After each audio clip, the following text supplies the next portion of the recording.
Amém, queridos? Graça e paz. Vamos meditar no Salmo capítulo 1. Esse salmo, meus irmãos, é maravilhoso. Estava meditando hoje com minha família depois do café da manhã e Deus ministrou nosso coração de forma profunda, tremenda. Usou minha esposa com outros textos que ela conectou. E eu quero aproveitar essa vibe aqui. Opa, amor, eu vou gravar um vídeo para não perder essa vibe. Então eu estou aqui gravando um vídeo para poder edificar a vida dos irmãos. Da mesma forma que nós fomos edificados, consolados, exortados, para que os irmãos possam ser edificados, consolados, exortados pelo poder vivo dessa palavra. E nós vamos aprender aqui, queridos, que nós precisamos todos os dias escolher a vida, escolher nos encher da palavra e praticar essa palavra, para que Deus se manifeste na nossa vida. Nós não estamos vendo muita manifestação de Deus na nossa vida no dia a dia, porque nós não meditamos na palavra todos os dias como deveríamos meditar, nós não oramos como deveríamos orar e nós não praticamos como deveríamos praticar. Nós não fazemos ideia do poder que há quando nós praticamos a palavra. Uma ação correspondente, de acordo com as ordenanças do Senhor, queridos, gera poder. Eu posso não ver na hora, mas nós estamos plantando para colher, queridos. Porque de Deus não se zomba. Tudo que o homem plantar, ele vai colher. Quem semeia para a sua carne vai colher morte, destruição, corrupção, prejuízo. Mas quem semeia para o Espírito, do Espírito colhe vida eterna. Então nós queremos, nós ansiamos ver o mover de Deus. Nós estamos aqui aguardando, não vemos a hora de experimentarmos o grande avivamento. Mas por que nós não valorizamos o que está escrito? Não é parte da Bíblia. A Bíblia não self-service. Ah, eu gosto desse verso, do outro não. Não, nós temos que abraçar tudo que está escrito. É tempo, meus irmãos, de abraçarmos tudo que está escrito. Eu sei que não é fácil, nossa carne luta conosco o tempo todo. Mas nós precisamos fazer o deverzinho de casa. Nós precisamos meditar nessa palavra dia e noite. É exatamente isso que o Salmo nos diz. O que vai determinar nós sermos salvos ou condenados é exatamente a palavra de Deus na nossa vida. Vamos meditar na palavra? Salmo capítulo 1. Bem-aventurado o homem, o ser humano, que não anda no conselho dos ímpios, nem se detém no caminho dos pecadores, nem se assenta na roda dos escarnecedores. Olha que interessante. Não anda. Esse andar aqui me fez conectar com Gálatas capítulo 5. Vamos ler? Andar. Não anda no conselho dos ímpios. E Gálatas capítulo 5, o que nos faz lembrar? Andai no Espírito. Olha só que interessante. E jamais satisfareis os desejos da carne. Digo, porém, andai no Espírito, e jamais satisfareis a concupiscência da carne, os desejos da carne, porque a carne milita contra o Espírito, e o Espírito contra a carne. Então, o homem que não anda na carne, aí sim, vamos ver aqui o que vai acontecer com ele. Mas, o que anda no Espírito, também vamos ver o que vai acontecer com ele. E vamos ver o que vai determinar nós andarmos na carne ou andarmos no Espírito. Vamos ver? O Salmo 1 é maravilhoso, meus irmãos. Pelo contrário, o seu prazer está onde? Na lei do Senhor. E nessa lei medita de dia e de noite. Então, bem-aventurado que não anda no conselho dos ímpios. Não se detém no caminho dos pecadores, porque andar tem a ver com um caminho que estamos trilhando, e nem se assenta na roda dos escarnecedores. Não tem comunhão com os incrédulos, porque a luz não tem comunhão com as trevas. O santo não tem comunhão com o pecado. Mas o seu prazer está na lei do Senhor, e nesta lei medita de dia e de noite. Então, se nós quisermos andar no Espírito e não satisfazer os desejos da carne, nós temos que meditar na palavra do Senhor dia e noite. Ou seja, um estilo de vida de se encher da verdade. Olha que interessante, queridos. O que vai determinar se nós vamos andar na carne ou no Espírito meditar na palavra de Deus. Que coisa maravilhosa. Prazer na lei do Senhor. Meus irmãos, Satanás vai fazer de tudo para que nós não tenhamos tempo de qualidade com a palavra. Essa semana foi uma semana muito complicada no meu trabalho. Eu trabalhei demais.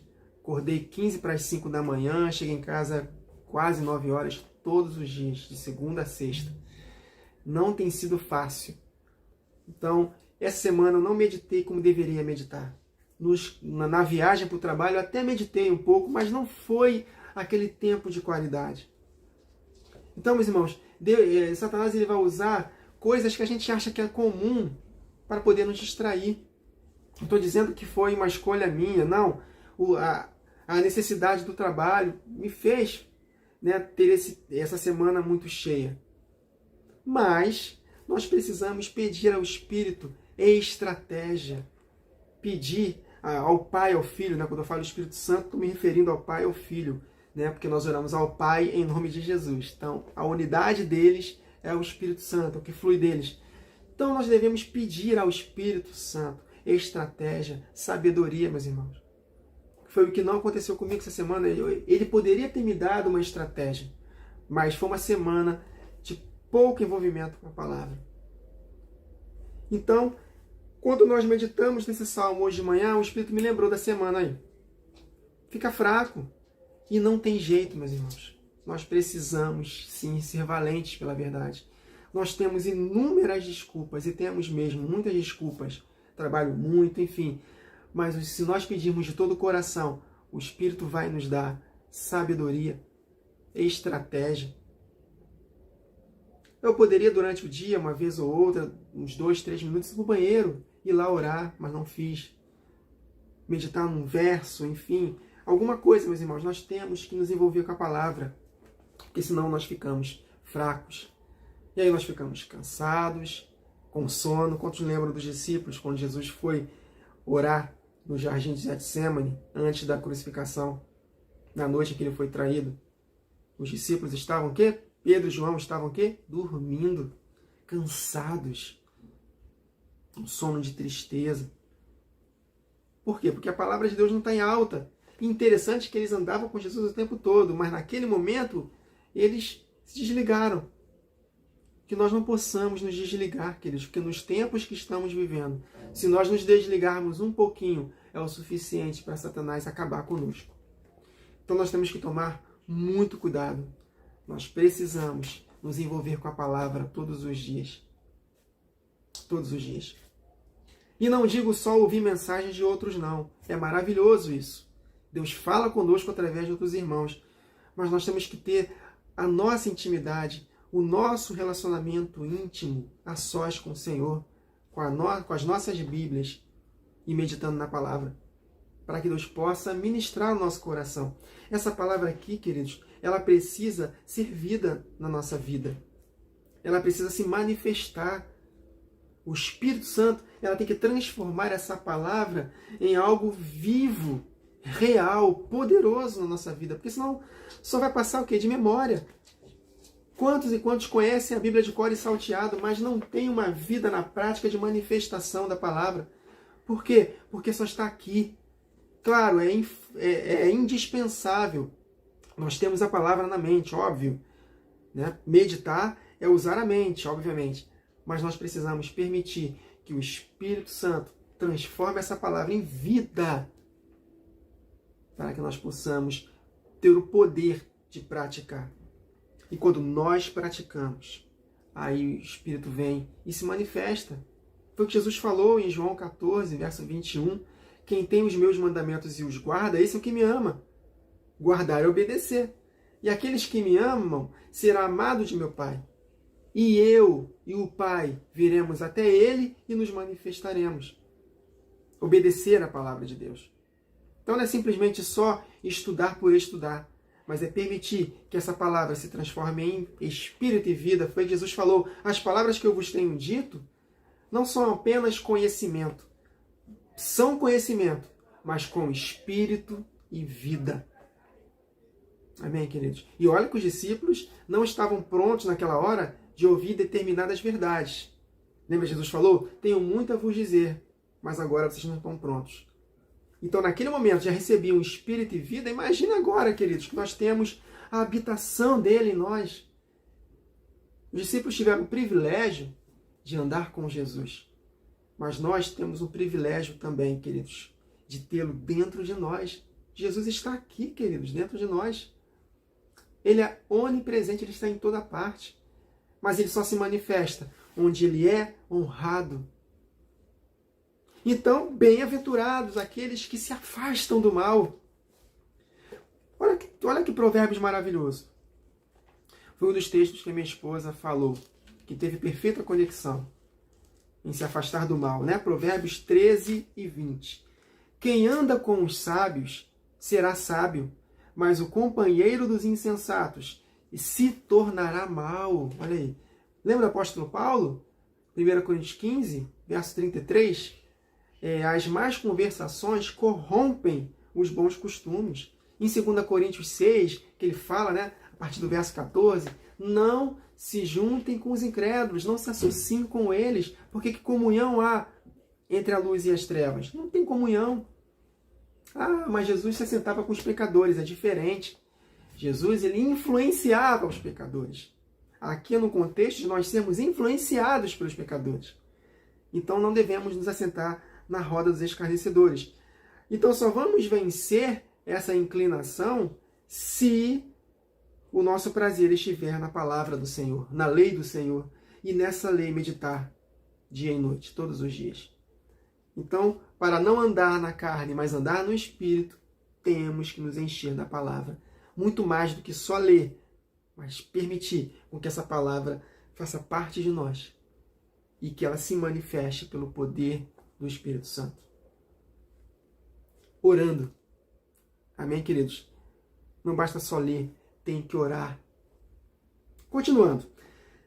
E aí, como consequência de não andar no caminho dos ímpios, não se deter no caminho dos pecadores e nem se assentar na roda dos escarnecedores, pelo contrário, tendo prazer na palavra de Deus e meditando nela dia e noite, como consequência, seremos como árvore plantada junto à corrente de águas. A manifestação do Espírito Santo, né? Isso Jesus falou em João 14, 21, que eu falei para os irmãos ainda há pouco. Guarda as minhas palavras, meu Pai, eu e meu Pai nos manifestaremos, né? É o trono do Pai e do Filho, fluindo águas deles, o Espírito Santo. Então é como árvore plantada junto à corrente de águas, junto ao trono, olha aí, há um rio cujas correntes alegram a cidade de Deus. Santuário do Altíssimo. Quem é o santuário? As moradas do Pai e do Filho. Somos nós, queridos. Então o trono, em Apocalipse 22, 1, o trono é de Deus e do Cordeiro, e águas fluem desse trono. Então quando nós estamos plantados nesse trono de Deus, esse trono da graça, olha aí sim, as águas no nosso interior, aleluia, fluirão rios de água viva, aleluia. Então serão como árvores plantadas junto à corrente das águas, que no devido tempo dá seu fruto. Jesus falou, sem mim nada podeis fazer, num contexto de frutificar. Então quando nós estamos plantados com o Filho, o Espírito dele nos capacita a frutificar. E frutificar são ações de santidade. Porque em Gálatas capítulo 5, a partir do verso 19, se não me engano, o apóstolo Paulo ele menciona lá uma lista gigantesca de obras da carne e coisas semelhantes a estas. E no verso 22, mas o contrário das obras da carne é o fruto do Espírito. Então, frutificar tem a ver com ações de santidade. E com ações de santidade, nós temos autoridade para poder ministrar na vida de outros, de poder servir, de abençoar e por aí vai. Ele continua, dá o seu fruto e cuja folhagem não murcha e tudo o que ele faz será bem sucedido. Você acha que o Espírito Santo vai querer fazer alguma coisa que vai falhar? Deus falha, meus irmãos. Deus é perfeito, ele não erra. Então quando nós estamos com ele, fluindo com ele, tudo que nós fizemos será bem sucedido. Tudo que nós fizermos será bem sucedido. Então vamos analisar como é que está a nossa vida hoje. O que nós estamos plantando? Ou colhendo, perdão. Vamos analisar o que nós plantamos. Se nós semeamos na carne, não tem como, nós vamos colher prejuízo. Amém, queridos? Se quisermos agradar a Deus em todo tempo, nós temos que andar de acordo com a palavra, com a verdade. Aí sim, queridos, nossa vida terá sentido. Amém? Pode vir o que for do lado de fora, como aconteceu com Jó. Pode perder até tudo do lado de fora, quase tudo. Mas ele sabia que o Redentor dele vivia e que por fim se levantará. E profeticamente ele recebeu o galardão da volta de Jesus. Tudo em dobro. Nós somos vencedores em Cristo Jesus. Mas nós seremos mais que vencedores se nós passarmos pelas tribulações. O contexto de Romanos 8 é grande tribulação. Nem fome, nem nudez, nem perigo, nem espada, nada disso me separará do amor de Deus. Então, diante destas coisas, dessas tribulações, nós somos mais que vencedores por meio daquele que nos amou. A porção em dobro que Jó recebeu. Então, além de sermos bem-sucedidos na nossa caminhada, ainda vamos colher na eternidade tudo que o Senhor prometeu para nós. Reinaremos nesta terra com Ele, como reis e sacerdotes, por 1000 anos e depois por toda a eternidade. Então, andar com o Senhor dá certo, queridos? Dá certo. Amém? Eu não estou dizendo que vai dar tudo certo do lado de fora. Ah, então eu vou ser muito rico, eu não vou ter nenhum problema, eu vou viver uma vida de mar de rosas, de conforto. Não é isso que a palavra nos ensina. Mas nós vamos cumprir o nosso propósito. Ainda que nós sejamos presos, torturados, humilhados, mortos, perseguidos, perdermos tudo lá de fora. Mas nós temos a vida. Não é isso que o salmista fala em Salmo 23? O Senhor é o meu pastor, de nada terei falta, nada me faltará. Não quer dizer que eu não vou sentir necessidade lá de fora, não é isso que ele quis dizer. É porque Ele não me faltará, porque dentro do contexto ele fala, ainda que eu ande pelo vale da sombra da morte, Tu estás comigo. Então eu tenho a Ti. Em Lucas capítulo 11, Jesus falou, aqueles que pedirem para os seus pais uma pedra, um pão, não vai ganhar uma pedra, né? Então, se vocês que são maus sabem dar coisas boas aos seus filhos, quanto mais o vosso Pai Celestial vos dará o Espírito Santo, a presença de Jesus. E quem tem um filho tem um pai. Então a presença de Jesus é tudo que nós temos. É a garantia da nossa herança, queridos. O Espírito Santo é a garantia da nossa herança. Quer herança melhor do que essa? A eternidade com Ele? É isso que importa. Então, queridos, a nossa jornada será bem sucedida. Nós vamos cumprir exatamente o propósito que Deus estabeleceu. Obrigado, Espírito Santo. Ele está me lembrando aqui quando Abraão pediu para Eliezer buscar uma mulher para o seu filho Isaque. E depois que ele consegue lá, através da ajuda do Espírito do Pai, quando ele consegue encontrar a mulher para Isaque, o pai da Rebeca falou, fica mais um tempo conosco. Aí ele falou, não, eu tenho uma missão, eu tenho um foco, eu não posso me distrair, eu tenho que voltar imediatamente e apresentar a Rebeca.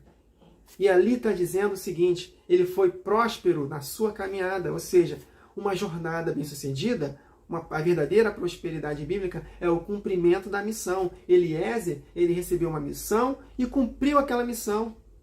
E que nós possamos, meus irmãos, cumprir a nossa missão. Então, ser bem-sucedido nas lentes da palavra é você cumprir a sua missão. Sendo pobre, sendo rico, tendo muito, tendo pouco, morrendo por amor a Cristo ou não importa. A prosperidade é um caminho, nós temos um caminho para percorrer. Deus nos deu uma missão. Então, se nós concluirmos essa missão, nós seremos bem-sucedidos. Isso é prosperidade. Porque a verdadeira recompensa, meus irmãos, é na ocasião da volta de Jesus. Por isso que Jó falou, diante das tribulações que ele estava passando lá de fora, eu sei que meu Redentor vive e que por fim se levantará. O apóstolo Paulo, no contexto de perseguição, escrevendo para Timóteo, eu sei em quem eu tenho crido. Olha, meus irmãos, esse é o prêmio. Nós trabalhamos para esse prêmio. Então, antes de alcançarmos esse prêmio, nós temos uma jornada. Então, a prosperidade nessa jornada é exatamente isso. cumprir a missão que Deus nos deu, sem nos comparar com ninguém. Cada um de nós tem uma missão específica, que nós possamos buscar a Deus e receber a iluminação dele. E ele gradativamente, progressivamente, vai nos iluminando nessa jornada. Lâmpada para os nossos pés é a tua palavra e luz para o nosso caminho. Sem estar cheio da palavra, nós não vamos cumprir a nossa missão. Porque é exatamente a palavra que ilumina nesse mundo tenebroso de trevas que nós vivemos.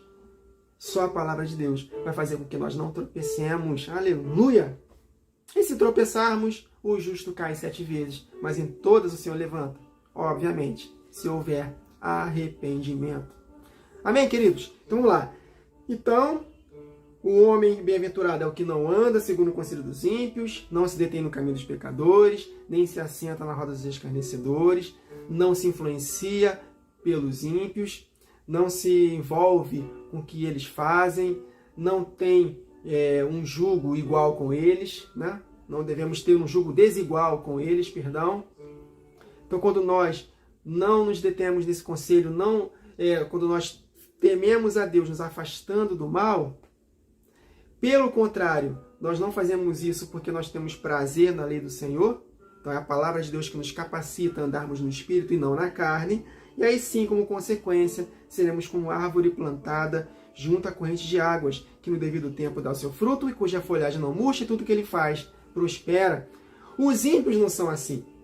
Por quê? Porque eles escolheram andar na carne. Por quê? Porque a palavra de Deus não estava em alta no coração deles. Amém?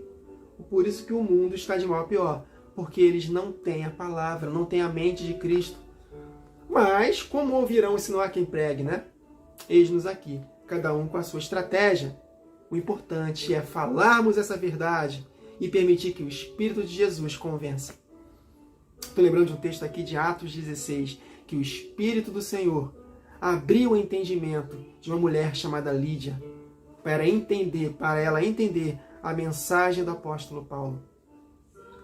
Então, o nosso dever é falar, e o Espírito Santo é quem vai convencer. Continuando, então os ímpios não são assim, eles são, porém, como a palha que o vento dispersa. Aí eu me lembrei do texto de Mateus, capítulo 3, versos 10 a 12. Olha que interessante. Mateus 3, versos 10 a 12. João Batista falando acerca de Jesus, né, preparando o caminho para ele. Já está posto o machado à raiz das árvores. Olha aí, seremos como árvores frondosas. Quando nós praticamos a palavra, estamos com o Senhor Jesus, nós seremos boas árvores. Mas, se nós estamos conectados com Satanás, porque exatamente ele é o pai da mentira, que peca desde o princípio, aí nós seremos cortados. Então, já está posto o machado à raiz das árvores. Toda árvore, pois, que não produz bom fruto é cortada e lançada no fogo, lago de fogo.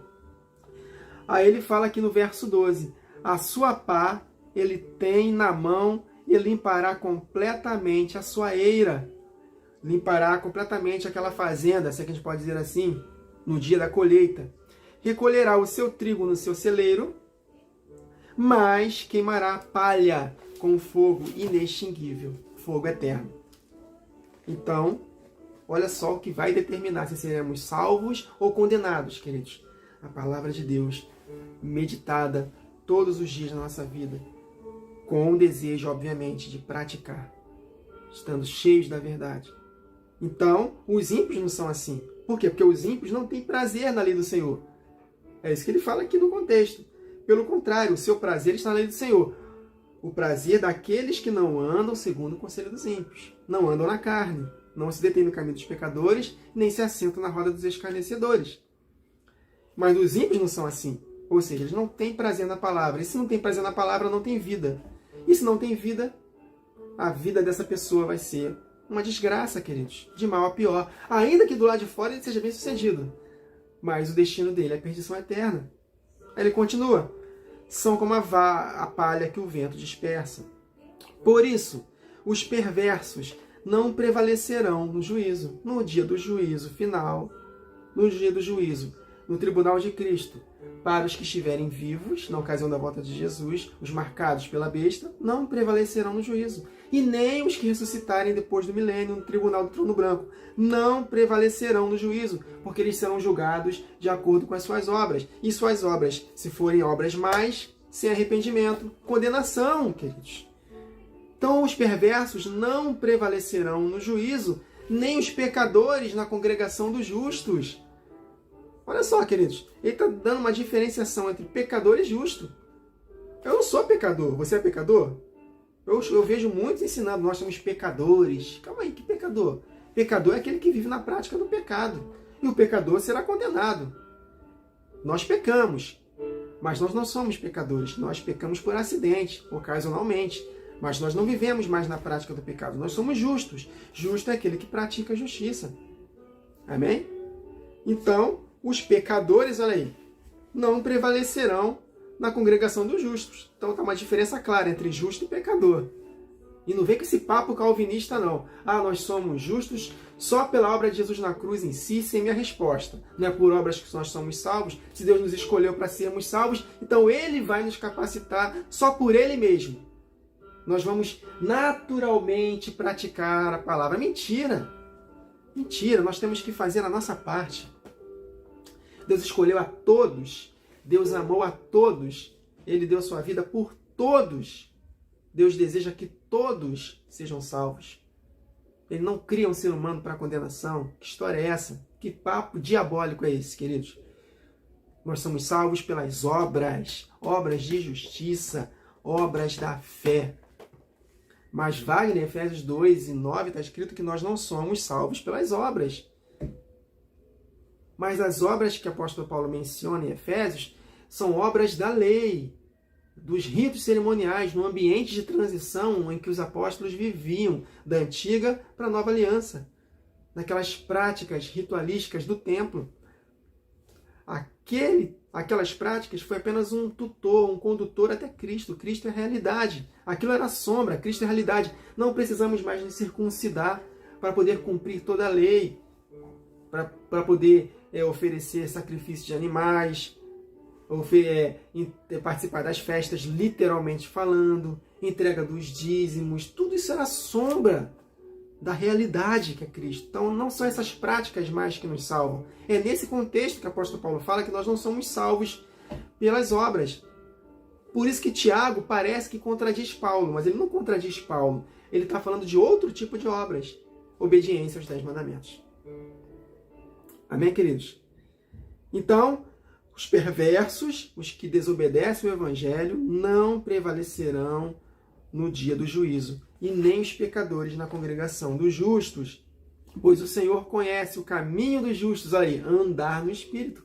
Caminho. O que vai determinar? Iluminação na palavra. Meditar na palavra dia e noite. Se o seu prazer está na palavra de Deus e nessa palavra medita dia e noite, aí nós teremos um caminho bem sucedido, porque as nossas ações são consequências daquilo que pensamos. Se nós pensamos, temos um estilo de vida de pensar de acordo com a palavra e permitir que o Espírito Santo transforme essa palavra em vida, em espírito na nossa vida, aí sim, queridos, nós vamos ter um caminho bem sucedido, pois o Senhor conhece o caminho dos justos. Olha aí, tudo que Ele faz prospera. Então, prosperidade é uma jornada bem sucedida, é um cumprimento de uma missão. Deus nos deu uma missão e nós vamos cumprir. Cumprimos essa missão a despeito do que aconteça do lado de fora. Cumprimos a missão, fomos prósperos. E aí sim, queridos, nós receberemos a verdadeira recompensa na eternidade. Então o Senhor conhece a prosperidade, ou seja, o caminho dos justos, mas o caminho dos ímpios perecerá. Por quê? Porque o caminho dos ímpios é de trevas. Jesus, quando estava conversando com Nicodemos, ele falou: Nicodemos, a luz veio ao mundo, que sou eu. No contexto de nova criatura. Porque Deus amou o mundo de tal maneira que deu seu Filho unigênito, para que todo aquele que nele crê não pereça, mas tenha vida eterna. Esse crer denota em obedecer, em se arrepender. Aí dentro do contexto ele fala: a luz veio ao mundo. Só que os homens amaram mais as trevas do que a luz. Por quê? Porque as suas obras eram mais. Tito capítulo 3, Tito capítulo 1, verso 6, eu acho que é isso, deixa eu ver aqui. Está escrito lá que muitos confessam a Jesus, mas o negam por suas obras. Então não adianta só confessar a Jesus como Senhor, Senhor, Senhor, mas não fazer o que Ele ordena. Porque através das nossas obras nós podemos negá-lo. Olha que interessante, é isso mesmo. Então, meus irmãos, se nós confessamos a Jesus só da boca para fora, mas nas nossas ações nós o negamos, de nada vai valer. Não é isso? Através das nossas obras, nós negamos a Jesus. Amém, queridos? Conseguiram compreender essas verdades? Então medite nessa palavra, permita, ouça novamente essa mensagem e permita que o Espírito Santo convença os seus corações. Então Deus não está de brincadeira. Se Ele prometeu, Ele vai cumprir. Então nós precisamos obedecer a palavra. Amém, queridos? Sem obras, nós não seremos salvos. Que obras, Wagner? Obras da fé. Porque a fé sem obras é morta. A fé sem ações correspondentes, ela é morta. Então vamos fazer o nosso dever de casa, queridos. Vamos nos encher da palavra todos os dias. Vamos permitir com que a palavra molde a nossa vida. E aí sim, na prática, nós obedecermos a Deus e sermos bem-sucedidos na nossa caminhada. Amém, queridos? Então essa é a palavra que eu deixo para os irmãos. Amém? Que o Senhor nos abençoe.